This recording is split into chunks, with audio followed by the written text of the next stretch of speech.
Where's my bag? Where's my bag of yarn? Hello? Oh my god, it's in my lap. Oh.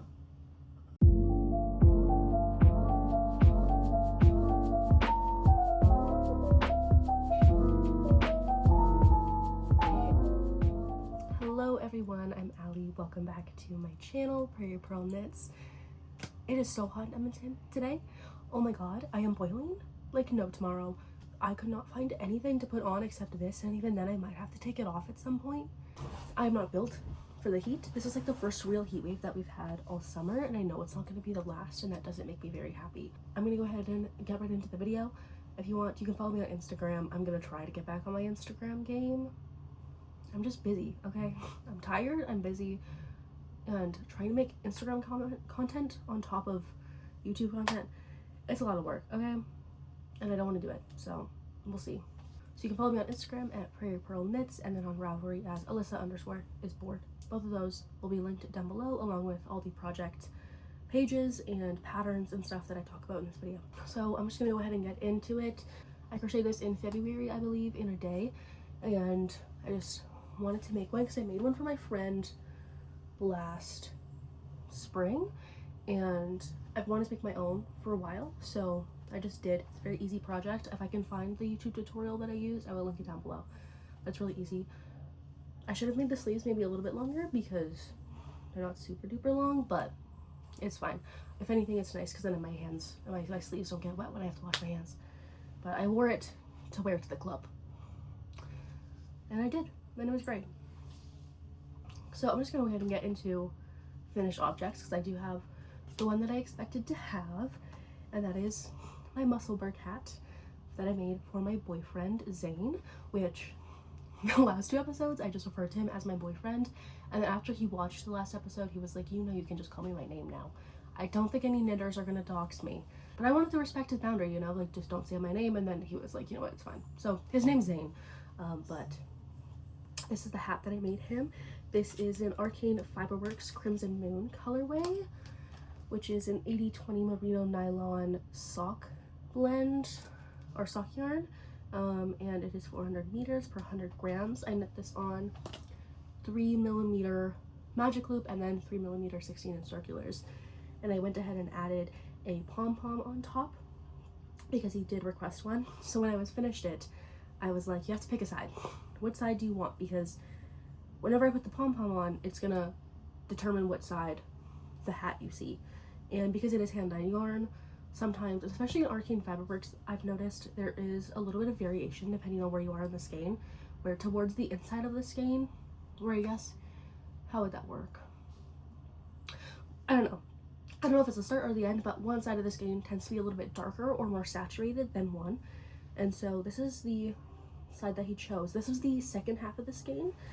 And then if I show you guys the inside, this is the first half of the skein. So you can tell it is the same yarn, but at the same time, one side is pretty obviously darker. And then I tried to make a pom-pom out of some black yarn that I have, which is Lion Brand Heartland. And I just kind of use that black yarn for whenever I need a black yarn. I just kind of like a scrap ball. And I failed twice. I failed 3 times. And I failed horribly every single time. I slowly got better, but I was like, I can't do this anymore. So I just went to Michael's and got a Loops and Threads faux fur pom-pom. And yeah, I got him to try it on the last time he was here because I kind of stopped keeping it any sort of secret from him. And he loves the fit of it. He put it on and he was like, this fits perfectly, which made me really happy because I made the adult large on a 7.5 stitch gauge, which given my gauge and his head circumference, it should have been the adult medium. But because I knew he wanted a looser fitting hat due to his helix piercings and stuff, I went up a size to the adult large, yes, which it's not my color scheme, but I'm gonna put it on anyways. And it fits. It's great. It's not too snug, but it's not loose either. Like, it's not gonna fall off your head. And I actually really like the fit of it, so I think, let me fix my hair now. I think if I made myself a Musselburgh, which I probably am going to, and I kind of already have a yarn picked out, I don't have it with me, but I do know what yarn I want to use. I will probably make this same hat. And because it's also sock yarn, I'll probably get the same gauge. So I'll just make my own version of this because the Musselburgh pattern, so good. Oh my god. It is ingenious, beautiful, amazing, lovely, perfect, wonderful. It is such a great bring anywhere project. I brought this with me on the train. I brought it with me on drives. I brought it with me to restaurants. I was like knitting on it everywhere because it was so easy. And I would come home from work and I would just be like, I want to knit, but I don't want to do anything where I have to think. And so I just would pull this out, knit on it, and it was so nice.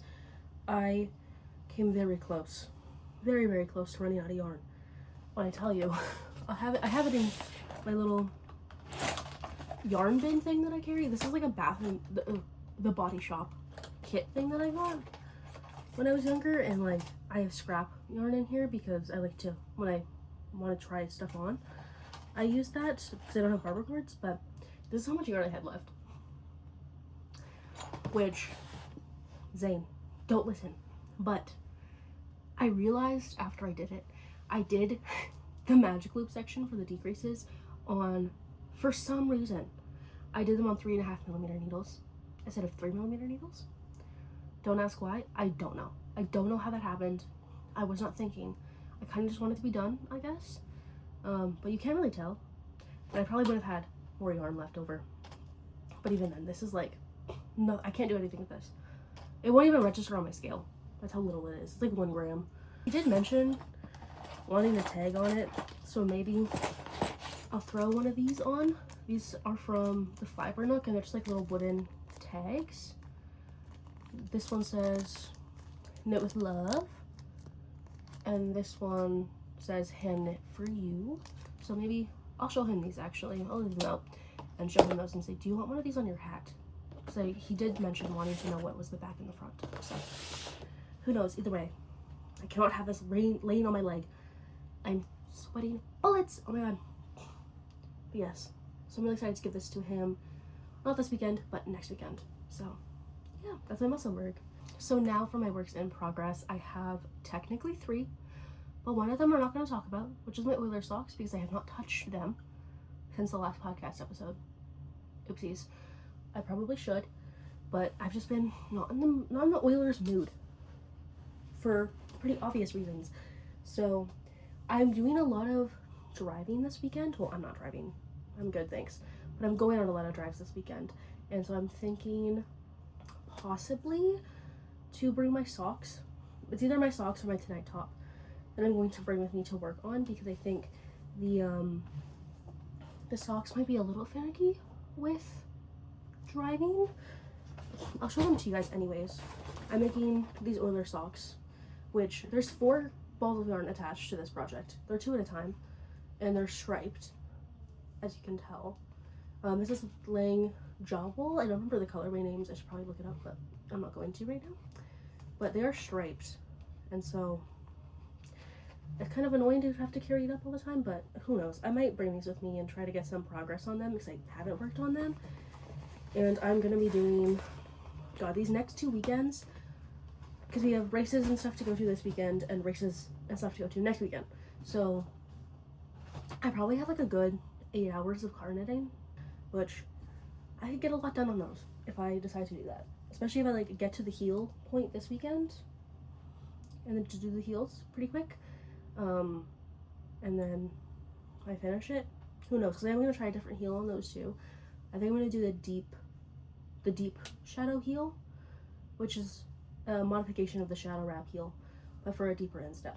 I kind of want to try that. So yeah, we'll see. We'll see about those. It's not been a great time for Oilers fans, and we had free agency yesterday.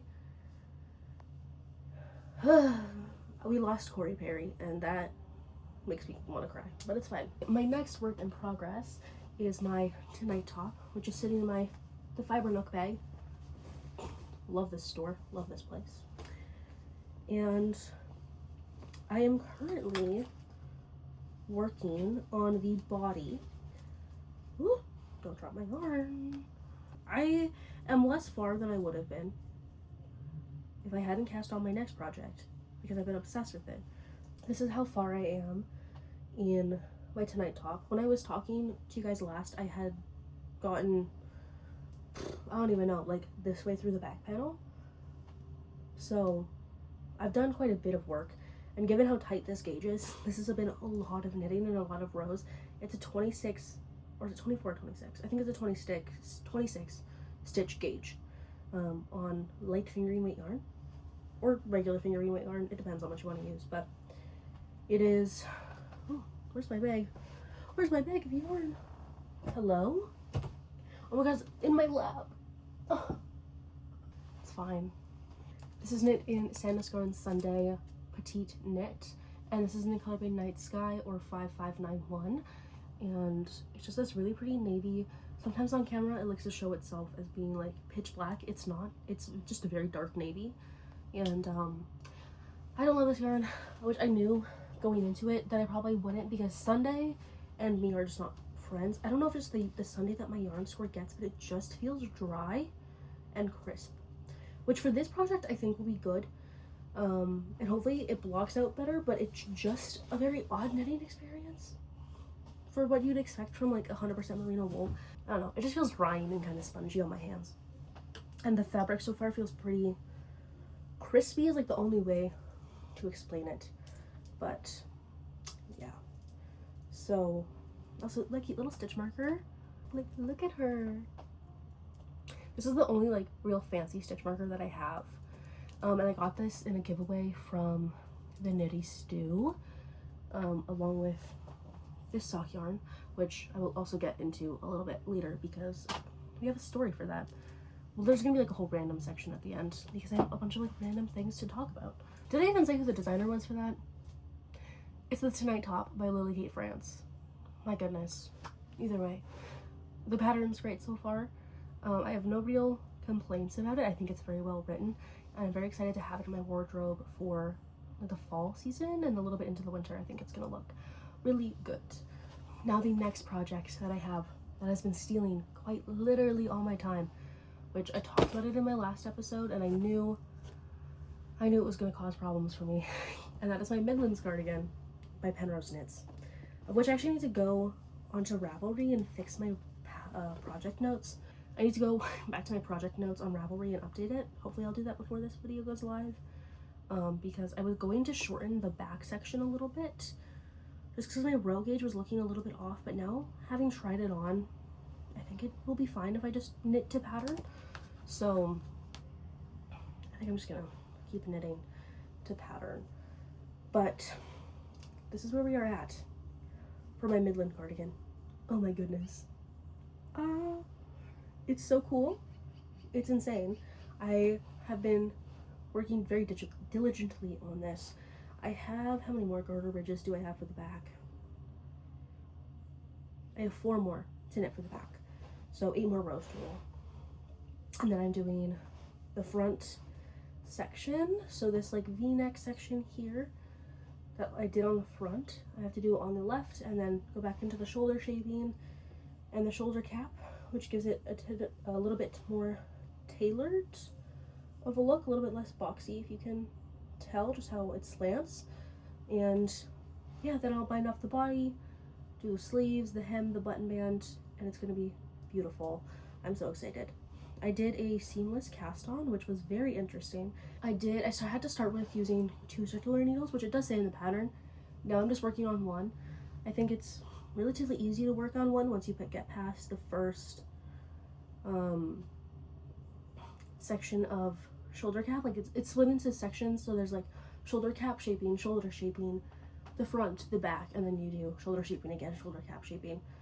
So after you do that first shoulder cap shaping, for me it was pretty easy just to go into using 1 circular needle for the seamless, but it is genuinely seamless. Like you can't tell. It was my first time doing Judy's Magic cast on, and it was surprisingly easy. I never expected it to be that easy. I feel like I'm always so intimidated by knitting techniques, and then I try them and I'm like, oh, that was actually so easy. This is also so warm. Oh my god. It's a very, very soft yarn. So soft. I'm obsessed with this. I'm so excited to have it. It's gonna look so good with my hair and everything. Oh, I'm so excited. But I'm knitting this on the recommended needles, which is a US 7 4.5mm needle, and I'm knitting it exactly to pattern. I did make the bicep circumference modification, which, can I just say, it was so nice because I did have to do the bicep circumference modification, and I wanted to do I was knitting a size 4 with a size 6 bicep circumference, and just because I could have gone away with the 4 or the 5, but I wanted it to be a little bit more roomy in the arm, and so especially a 5 would have been fine, but again, I just wanted a little bit more room. And I was reading the pattern and I got to the bicep circumference section, and the example that she uses for how to figure out if you want to do the modification is size 4 with size 6 arms, and I was like, this is so nice. I don't have to do any math. Sign me up. Hello. Thank you, Miss Laura Penrose. I love you. Either way, the yarn is Gathering Yarn, their luxury one-shot series, and it is a 70% extra fine merino non-superwash and 30% yak yarn, and it's 250 meters per 100 grams in the colorway Forest. It is so soft and beautiful and squishy and lovely. I love this yarn. It's so good. Gathering Yarn in general is a fantastic brand. I think, first off, they are Alberta based, which I learned through my local yarn store that they are from Alberta, and they have such great yarns at reasonably affordable prices. Like, you're buying commercial yarn, and it is definitely higher quality commercial yarn than some brands, and it's not too expensive. Like, one skein of this is $20, which for merino and yak, I'll take it. In this gorgeous emeraldy color, I will gladly take it. Are you kidding? So yes, so excited to have this in my wardrobe and to finish it. I don't know how long it's going to take me, but I am going to a winery in August with my mom, so it should be done by then because that's a month and a half away, and I don't think it'll take me another month and a half to finish this, but I do want it specifically for that, unless it's super hot, in which case I won't be wearing it, but I at least want finished project photos in it at the winery. So I feel like I'm speeding through right now, but it's also because I can't see. I'm finally filming on the back camera of my phone, so I can't see how long I've been filming, so I feel like I'm rushing through this, when in reality I'm probably not. But yes, so now we're going to go ahead and get into my future cast on plans, and I did get some yarn for a sweater that I want to knit next. I don't know what project that I want to finish next for me to be able to finally cast this on. I think either my tie top or my cardigan need to be done, and then I want my socks to be a good part of the way through before I cast this on.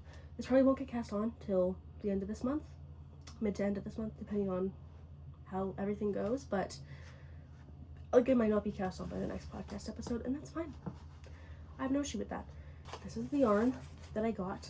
This is going to be the Autumn Alpine sweater by Caitlin Hunter, which will be my first circular yoke colorwork sweater. I have done a circular yoke cardigan, which was the Dustin cardigan by Stephen West, and I just really wanted to knit a colorwork sweater. I knew for the next thing I knit, I wanted it to be interesting, either like color-wise, construction-wise, texture-wise, and I think this hit the nail on the head for that, because construction-wise, I've never done a circular yoke before, and I've never done colorwork in a circular yoke before, but I've done colorwork once before, so I think it'll be pretty nice. It's just this gorgeous like flower motif on it, and it's so pretty. So I got this yarn for it, and this is Juniper Moon Farm Patagonia, which is 100% merino wool, and it is 350 meters per 100 gram. If you look at it, it is definitely DK, or it's more of a sport, I guess, but it does bloom. Yeah, it's only a sport weight yarn, but it does bloom a little bit, so the gauge you get is 21 to 24 stitches over 4 inches in stockinette, which the gauge in the pattern is 24 stitches per 4 inches, which I don't know if I want to knit that small. So I might gauge swatch at a tightly bigger gauge and see how I feel, and if I'm comfortable enough to maybe go down a size in the pattern and just knit on a little bit of a looser gauge. But yes, so I got 2 colors, and I got Boysenberry and then the colorway Pearl, which I don't know if you're gonna be able to see at all, but there's like some speckles, not speckles per se, but there's some sections where it's just like a tiny bit darker, like that there, just a little bit darker, which I think adds like a good dimension to the yarn. Now, this was a whole debacle. First off, rest in peace Yarn Divas. I had never been there, and I feel really bad for that, but it was always on my list of yarn stores to go to. It's just a lot more out of the way for me than Statement Junkie and Fiber Nook are, so I usually just go to those two. But I saw Yarn Divas was closing, and so I placed an order online. I get there, the yarn that I ordered wasn't there. Like, they didn't have it anymore. And even though the employee was like, well, I didn't sell it this morning, so we just haven't had it for a while, and it was still on the website. And I was like, okay, whatever, it's fine. She gives me back my money. I'm not mad at them for that. Obviously, they're closing. I think it's a very tumultuous time for them. You know, it's not a fun time. I don't want to stress them out by being some sort of angry Karen. Like, why didn't you have my yarn? Like, they're going through a really stressful, sad time for you, so I'm not going to judge them. I know things just get messed up and crazy during that time, so, you know, I have grace with them, but it was still a little bit disappointing. And so the next day I went to Statement Junkie and picked up this yarn. Now, when I went, because I'm stupid, apparently, I picked up 4 skeins of the boysenberry and 2 of the pearl. And then I looked at the yardages. Keep in mind, it's 350 meters per 100 grams. I knew I needed 6 skeins. And so I was looking at the yardage later that night. I was at my boyfriend Zane's place, and I was looking at the yardage on the website, and I was thinking about my yarn, and I was like, this seems wrong. Something about this is off. So I was looking at the yardage on the pattern page on Ravelry. I only needed 1 of these, and I needed another 1 of these. So I had to go back to the yarn store for the 3rd day in a row being at a yarn store. But don't get me wrong, I'm not complaining. But also, it's kind of annoying when I'm not there to buy crap ton of yarn every time. And I had to exchange 1 of these for 1 of these. Which also, I love Statement Junkie so much. I go there all the time. It's definitely like my most frequented yarn store. And when I was there to get this yarn initially, the lady at the desk was like, at the checkout was like, I know you, just remind me of your name. And I'm like, you know me? You recognize me? You remember me? So true. Thank you. The ladies there are so nice. I love them. They're so helpful. I was like in the back of the store, because that's where this yarn is, and I was just sitting on the floor laying different color combinations out, and one of the employees comes by, and she's like, she looks at me and she just smiles, and I'm like, oh, I'm so sorry. And she's like, don't worry about it. And I'm like, I'm trying to figure out color work, like colors and stuff for color work. And she was like, it's okay. Like, I figured, it's okay. I love that for you. And I'm like, thank you for the lack of judgment on me sitting on your floor looking at color combinations of yarn. Either way, when I was at the checkout, they also did inform me, because that woman that had saw me on the floor, she was knitting this as well. She has it as one of her whips at home. She was telling me about Sonder Yarn Co. that have a version of this pattern that they have kits for, and that they kind of modified it a little bit. So instead of the like textured neckline thing on the pattern where there's like a little bit of rib, but it's like some garter or pearl rows with some 1x1 color work or something, they just did a typical double folded collar, and I really like that. And then I was looking at project pages as well, and there was one person who did white and then like a tealy light blue or a greeny blue, and they just did that 2x2 rib over everything. So I think I'm gonna do that instead, just because I think it's gonna make it more casual and wearable for me than the rib design that she has in the pattern. I might try it and see how I feel about it, and if I don't like it, I can just take it out. In the Sonder Yarn Co. version, there is a modification to make it have a little bit of a 3rd color in the color work. And so in the center of the flowers, I'll put the pattern picture on screen again, probably a little zoomed up to see if you can figure it out, but or if you can see it better. But in the center of the flowers, there's like some purple, and instead of that purple, you replace it with a different color to symbolize the center of the flowers. So I was thinking of using the yarn that I used in my first color work project, which is Rosa Pomar Brusca in the colorway C574, which is also a DK weight yarn, and it's in this really pretty green. And I was thinking of doing that as well, because I think that is just so pretty, and it doesn't have to contrast with the purple. It just has to contrast with the white, because you're replacing the purple with the white, or sorry, with the green in that section of the pattern. So I was thinking that that could be really nice. So I'm gonna, when I do a swatch for this, I think I'm gonna swatch pretty heavily and just see how I feel about it. if I'm down to try 3-color color work, because I've never done that before. But yeah, we will see how I go with that. I think that is pretty much everything yarn-wise. I do have some book and some life stuff to talk about. So yeah, I'm just gonna get into my books. I did finish one book, and I have not started the other one, even though it's been sitting on my desk for the last like week. I just have not been in the mood where I really want to read. It's been my flippin' Midland's cardigan that has been taking up all my time. I just constantly want to work on it, so I don't want to put it down to read. I'm so excited to read it, but we'll get there. Who knows? If I read it, I'll talk about it next week or 2 weeks. But this is Atmosphere by Taylor Jenkins Reid, and this book was so good. Loved this book so much. It was so good.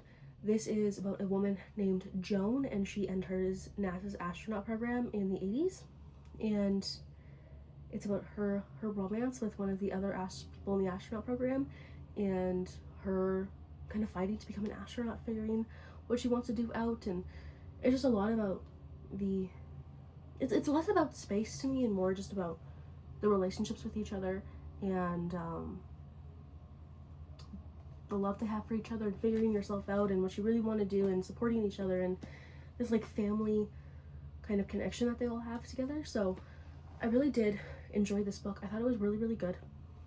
I think in my list of Taylor Jenkins Reid novels, it is probably 3rd. It did not beat Daisy, and it did not beat Evelyn, but I think it did beat Carrie, because I just love the amount of strong women in here, and the amount of interesting space stuff.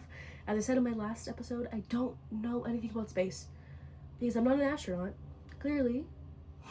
If you look at me and ask yourself, is she an astronaut? If the answer is anything but absolutely not, you're lying to yourself. So I don't know if I can confirm or deny how accurate this book is, but it seemed pretty accurate. So I don't know, it was just a really good book. I did get emotional at the end. I have this issue with books all the time where I just wish that there was an epilogue.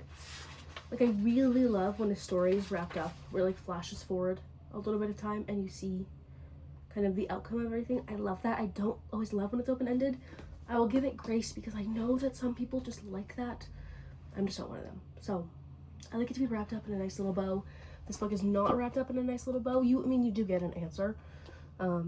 It does, finish in a way where you are at least somewhat satisfied. It's not like completely open-ended, but at the same time, I do wish I had some sort of maybe short epilogue, but it's fine. Either way, it was like 4.5 stars. So I'm really excited to add this to my favorite shelf, along with my other Taylor Jenkins Reid books. And yeah, I don't know if I'll read it anytime soon because I have all her other books to reread, but yeah, that's that. The other thing I wanted to talk about is something I was so kindly gifted by a customer at work. So I was working, and this customer that, I love, he comes in sometimes and we always chat. He's really nice and funny, and we get along super well. He brought me this, and this is just a little fidget cube, right? And, I love it. I play with it all the time. It sits on my nightstand for a reason. And he came in the next time he came in, I mentioned it to him. I was like, I love that thing. And he was like, oh yeah, I made it. I do a bunch of 3D printing stuff. And I was like, really? And he showed me his setup. There was so much that he has. Oh my god, it's crazy. He does markets and stuff to sell everything, and it is insane. And he was showing me these dragons, and I was like, can I have one? Because he had offered to take one for my coworker, and I was like, can I have one? And he was like, yeah, totally, of course. And so he sent me a picture on Instagram of all the different colors that he had for these dragons, and she's so epic. Hello. Do you see her? Hello. Her name is Freya. I love her. She is so slinky and oh, it's so satisfying. I love her. So she sits on my tarot shelf with all my tarot decks, and oh my god, she's just the most epic creature ever. I saw him, we have security cameras looking outside, and I saw him bringing her in, and I got so hyped, and I was not disappointed. He also brought me a bag of some little mini 3D printed toy thingies, of which he gave me Toothless and Toothless's girlfriend as a part of that. So I'm giving, I think, Toothless's girlfriend to Zane, and I'm going to keep Toothless because I'm cringe like that. Sorry. But, yeah. She's so epic and cool. So I just wanted to mention that. I'll link his, like, Instagram and stuff down below because I think it's really cool. And, yeah. I'm so excited to have this. So she's just, like, my favorite piece of decoration ever now. Love her. I did forget to talk about something yarny, I'm realizing, and that is my socks. So these look a little bit more faded than they were. But I threw these in the wash, which I have yet to throw anything that I've knit in the wash. But because I have a cat now, the amount of litter that gets everywhere and gets in socks, my socks, hand knit socks, everyone's socks, I was like kind of getting frustrated because it's not something you can just kind of hand wash out of a sock. It needs to be machine washed out, like kind of needs to be. And so I decided to try throwing these in the washing machine. Now I didn't mean to have them end up in the dryer as well, gonna be honest, but my mom switched my laundry over and I forgot to tell her to not put them in there, and so they ended up accidentally in the dryer, which is gonna happen inevitably anyway if I start machine washing them, so I'm not too concerned. And they are fine. They are completely fine. They are a little bit more worn. Like I can tell they're just like a tiny bit more felted than they would have been. But overall, they're not that bad. I think I can just de-pill them and they'll be fine. Like, they're still wearable. I fit both of them over my feet and they are good to go. Like, I'm not mad at them at all. These are the Arcane Fiberworks Lavender Fields Forever, which I also wanted to give away from the Nutty Stew with that stitch marker that I showed you earlier. So, yeah. But it's so easy. Love it. So I'm just gonna be doing this from now on, just not in the dryer because I think that's why they look a tiny bit more worn than usual. So, yeah, that's everything. Ooh, there's like a little giant pill right there. Peel that off, gonna peel that off. But okay. So that is everything that I have to share with you guys today. I hope you guys enjoyed today's podcast episode, and I will see you guys back in 2 weeks from now. I'm so excited to turn this off and turn my fan on and relax because I'm boiling. I'm losing my mind. I'm covered in sweat right now. It's so bad. But yeah, hope you guys enjoy this video. You guys can follow me on Instagram and Ravelry, both linked down below, along with all the projects and patterns and stuff that I talk about today as well. And yeah, I will see you guys in 2 weeks. So, bye!